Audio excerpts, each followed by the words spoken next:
السلام عليكم. انتهت لجان الحصر اللي كانت مكلفة من محافظ اسكندرية تطبيق للنصوص القانون 164 لسنة 2025 بشأن عقود الإيجار القديم وتنظيم العلاقة بين المؤجر والمستأجر، والقانون طبعا اللي احنا كلنا عارفينه وكنا منتظرين نتائج لجان الحصر. لجان الحصر كانت مهمتها تقسيم المناطق داخل المحافظة لمميز ومتوسط واقتصادي، ولجان الحصر ما كانتش مهمتها ان هي تحدد الإيجار، لكن مهمتها ان هي تحدد المناطق بالشكل ده فقط. وبالشكل ده فكان القانون اصلا ناصص على تحديد الاجره بناء على هذا التقسيم والتحديد.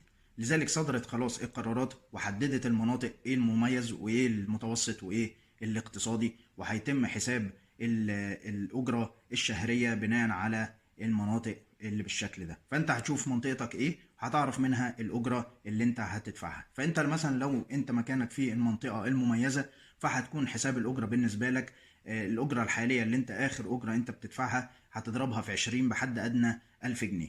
فلو مثلا أنت بتدفع 100 جنيه في الشهر هتضربها في 20 لتصبح 2000 جنيه، يبقى هتدفع ال 2000 جنيه. لكن لو أنت مثلا بتدفع أجرة شهرية كانت أقل من هتوصل أقل من ال 2000 جنيه، هنعتبرها مثلا وصلت 800 جنيه أو 900 جنيه، لا هتدفع ال 1000 جنيه، يبقى الحد الأدنى 1000 جنيه فيما فوق. ونفس الحسبة هتبقى بالنسبة للأماكن المتوسطة، ولكن هتكون بحد أدنى 400 جنيه وهتضرب في 10. يعني لو الأجرة الحالية بتاعتك 100 جنيه أنت بتدفعها وأنت تبع المناطق المتوسطة هتضربها في 10 لتصبح 1000 جنيه. ولكن انت الاجره في الاماكن المتوسطه لو ضربتها في 10 وطلعت اقل من ال 400 جنيه، لا انت هتدفع ال 400 جنيه. وبالنسبه للاماكن الاقتصاديه هتضرب الاجره الحاليه او اخر اجره انت كنت بتدفعها في 10 بحد ادنى 250 جنيه. يعني لو 250 جنيه او فيما اعلى من ال 250 جنيه هتدفعهم. لكن لو ضربت الاجره الحاليه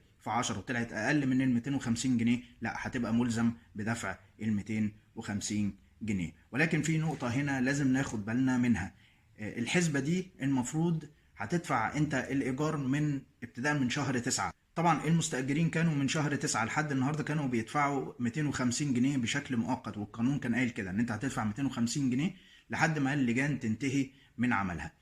فانت هنعتبر ان انت عليك الآن أجرة اتحددت 1000 جنيه، فانت هيبقى ملزم ان انت تدفع ال 1000 جنيه ابتداء من شهر 9. طيب انت دفعت 250 جنيه، يبقى في فرق كام؟ يبقى في فرق 750 جنيه المفروض هتدفعهم مع الأجرة الجديدة. يعني عليك 4 شهور في 750 جنيه المفروض تدفعهم على أقساط مع ال 1000 جنيه الجديدة اللي انت هتدفعها ابتداء من شهر 1 وشهر 2. وطبعا القانون